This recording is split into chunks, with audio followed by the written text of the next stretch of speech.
39 అంటే సంతానం, 49 అంటే సంతోషం. 39 ఆంధ్రప్రదేశ్ తెలంగాణ. కొత్త పార్టీలో అడిగి పెట్టారు. కానీ ఏంటి కొత్తగా కాదు, మీరు ఆల్రెడీ 2 సంవత్సరాలు చేసిన ఆ పార్టీ నడిపారు, సేవలు చేశారు కాబట్టి.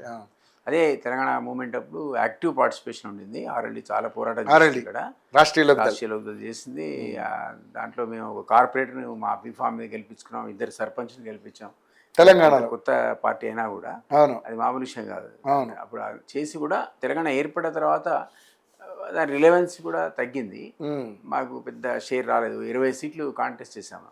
ఏది ఎమ్మెల్యేలుగా 20 సీట్లు నేనే బిఫారాలు ఇచ్చా 20 మందికి. అంటే మా మిస్సెస్ అప్పుడు అధ్యక్షురాలుగా ఉండింది. 20 బిఫారాలు కూడా మేము ఇప్పుడు పార్టీలు మారుతున్నాయి కదా అని చెప్తున్నాయి కదా, సామాజిక న్యాయం, బీసీ గీసీ 42 ఇస్తా అది ఇస్తా అని 100% ఇచ్చాము. ఒక్కటి కూడా ఓసీకి ఇలా ఎస్సీ ఎస్టీ బీసీలకే ఆ 20 సీట్లు ఇచ్చేసాం మొత్తం. 100% మేము చూపించాం మార్గం. అట్లా కొత్త వరవని సృష్టించారు. డెఫినెట్లీ 100% ఇచ్చాం. సోషల్ జస్టిస్ అనే కాన్సెప్ట్ ని 100% ప్రూవ్ చేసాం. మేము దాన్ని పాటిస్తాము అని. ఇప్పుడు కూడా అంతే. ఇప్పుడు మేము డెఫినెట్లీ ఎస్సీ ఎస్టీ బీసీలకే 99% ప్రాధాన్యత ఇస్తాం.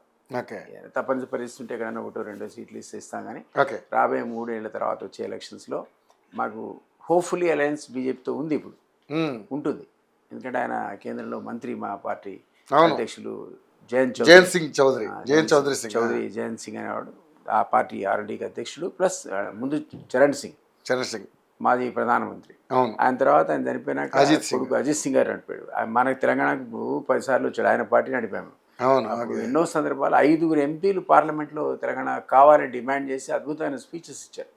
అట్లాంటి అజిత్ సింగ్ మన తెలంగాణ నిజానికి గౌరవించుకోవాలి, గుర్తు చేసుకోవాలి. ఆ పార్టీని నేను నడుపుతూ నేను చెప్పినట్టుగా 2 సర్పంచ్లు, ఒక తక్కువ బట్ ఏమైనా కాన్సెప్ట్ అయితే బీసీ కాన్సెప్ట్ ఆ రోజు ఎత్తుకున్నాము. సోషల్ జస్టిస్, సామాజిక న్యాయం. సో అదే పద్ధతిలో ఇప్పుడు మళ్ళా అదే సామాజిక న్యాయం అనేది అడిషనల్గా మేము అనుకున్నాం. అంటే గతంలో మీరు చెప్పా లక్ష్యం అనే ఒక సంస్థ. ఈ సంస్థ ద్వారా అసలు సర్పంచ్ ఎట్లా పనిచేయాలి, ఎమ్మెల్యేలు ఎట్లా చేయాలి, ఎమ్మెల్సీలు ఎట్లా చేయాలి, నువ్వు ఒక public representative even ward member అయినా సరే నీ బాధ్యతలు ఏంటో యువకులకు శిక్షణ ఇస్తాం. యువకులకు అది ఓయూ కేయూ ఎవరైనా కానీ రాజకీయాల్లో ఆసక్తికరపరిచే ఈ పిల్లలకు ట్రైనింగ్ ఇచ్చేది ఒక ప్రోగ్రామ్. ఈ ట్రైనింగ్ ఫ్రీగా ఇస్తాం. తర్వాత పీఫారాలు ఇస్తాం. వేరే పార్టీ ఇవ్వకపోతే సపోజ్ వేరే పార్టీలో అప్లికేషన్ పెట్టుకుంటారు, 4 చోట్ల పోనివ్వండి, మా దగ్గరే నిలబడాలి, మేమే స్పాన్సర్ చేయాలనేది కూడా లేదు.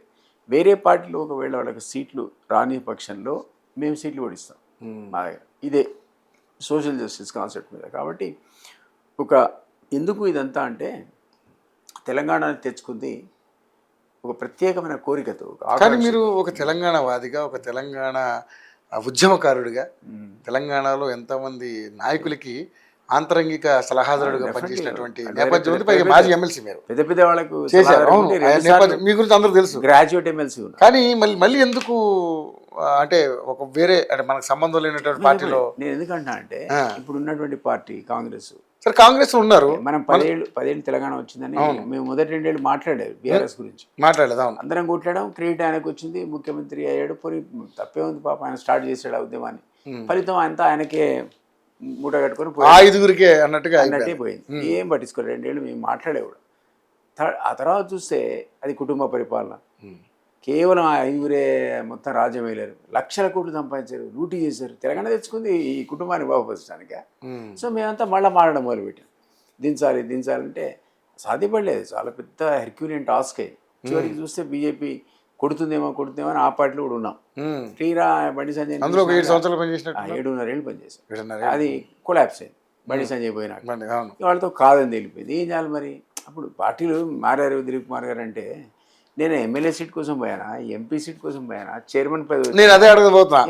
పార్టీలు మారినా ఏ పదవి ఆశించలేదు కదా.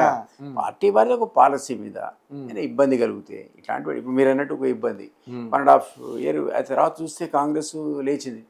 అరే పాపం కష్టపడ్డాడు, మంచి స్పీచెస్ ఇచ్చాడు.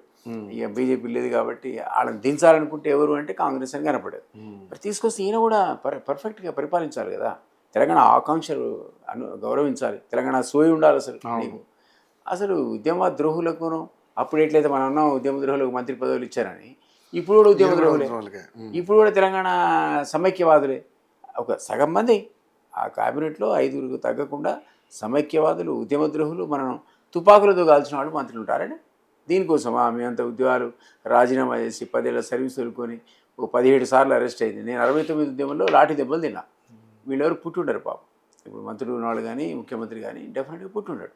69 10th యాజిటేషన్లో సిఆర్పిఎఫ్ దళాలు ఇష్టం వాళ్ళు కొట్టే మా ఫ్రెండ్స్ని మమ్మల్ని. అప్పుడు మేము పాల్గొన్నాం. ఆ చైతన్యంతో ఈరోజు తెలంగాణ కోసం మళ్ళీ ఉద్యోగాలు రాజీనామా చేసి మేము వస్తే నీ కుటుంబాలు లేకపోతే నీ లూటీ చేసే దొంగల కోసం మేమందరం నోరు మూసుకొని ఇట్లా చూస్తూ ఊరుకోవాలా? సో ఆ బాధతో మేము అనుకున్నాం అంటే వీళ్ళకి కాదు, అధికారం వీళ్ళకి ఉండకూడదు, అధికారం ఉండాల్సింది ఎస్సీ ఎస్టీ బీసీ ఈ వర్గాలకు రావాలి. ఎందుకంటే చాలా సుదీర్ఘకాలంగా వాళ్ళంతా తొక్కువేయబడ్డారు. అన్నిటికి మించి తెలంగాణ ఉద్యమంలో 99% ఎవరు చనిపోయారు? ఎస్సీ ఎస్టీ బీసీలే చనిపోయారు. మరి ఆ వర్గాలకు న్యాయం చేయాలి కానీ ఆ వర్గాల నుంచి నాయకత్వాన్ని నువ్వు ప్రోత్సహించాలి కదా. ఏరి వాడు నాకైతే కనపడలేదు ఎక్కడ ఎతికినా కూడా. సో అటువంటి వాళ్ళని మేము ఎతికి పట్టుకొని వాళ్ళకి ట్రైనింగ్ ఇచ్చి అసలు ఇది తెలంగాణ మనకు కావాల్సిన ఒక సోయి తీసుకొస్తే వాళ్ళు రేపొద్దున మీ పార్టీ వేస్తుందో అంటే బీజేపీ ఇవ్వచ్చు టికెట్, కాంగ్రెస్ ఇవ్వచ్చు, బీఆర్ఎస్ ఇవ్వచ్చు, ఎవరిని ఇవ్వండి, ఎక్కడికి వెళ్ళినా మాకు అభ్యంతరం లేదు. ట్రైనింగ్ అయితే వాళ్ళని మా ఫ్రీ ట్రైనింగ్ ఇవ్వాలని ఆకాంక్ష. సపోజ్ ఏ పార్టీ పట్టించుకోదు వాళ్ళని మేము ఇస్తాం, ప్రజలు రిక్వెస్ట్ చేస్తాం మీరు గెలిపండి పిల్లలని. అట్లా ఆ కాన్సెప్ట్తో ఒక కమిట్మెంట్. ఎందుకంటే నేను చెప్పాను కదా, మేము రాజీనామాలు చేసి ఉద్యోగాలు వదులుకొని పెద్ద ఉద్యోగాలు డిఎఫ్ఓ స్థాయి ఉద్యోగం అది.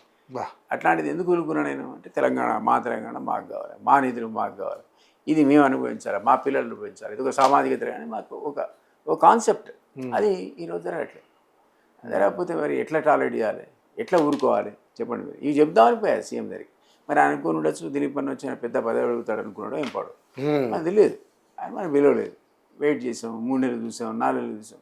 ఆ తర్వాత ఈ చిన్న సంఘటన జరిగింది. చెప్పాడు ఇది ఎక్కడ కూడా అసలు నువ్వు ఎట్లా వచ్చావంటే ఎట్లా, నువ్వు ఎందుకు వచ్చావంటే ఎట్లా. సో అప్పుడు ఇక నేను అనుకునే ఎంత అనవసరం, పాత కనెక్షన్ ఎట్లాగా ఉంది, వాళ్ళు మంచి ఫ్యామిలీ వాళ్ళది, వాళ్ళ కాన్సెప్ట్ కూడా అద్భుతం. రైతుల పార్టీ ఆర్ఎల్డీ మరి రైతుల పార్టీ కదా. Chaudhary Charan Singh known farmer leader, రైతుల నాయకుడు. సో అట్లాంటి పార్టీ అయితే కనీసం రైతులకు న్యాయం చేయొచ్చు, నేను చెప్పిన కాన్సెప్ట్లో యువకులకు న్యాయం చేయొచ్చు. ఈ రెండింటిని పెట్టుకొని ఒక అజెండాతో వచ్చాం.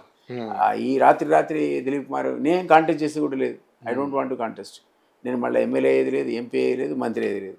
మరి ఏం పని నాకంటే నాకు శక్తి ఉంది పోయి, నాకు శక్తి మీరు అంటే అనుభవం ఉంది. పెద్ద నా సలహాలు తీసుకున్నారు. ఏమో రేపొద్దున ఈ పిల్లలకి నా సలహాలు పనికి వస్తాయేమో, చనిపోయిన ఆత్మలు శాంతిస్తాయేమో, కొంతమంది అధికారులకు రాగలిగితే, ఈ కాన్సెప్ట్తో వచ్చాను తప్ప మాకు నేను 10 పార్టీలు మారని, నేనైతే అధికారంలో ఉన్న పార్టీలు పదవి కూడా నేను తీసుకున్నాను.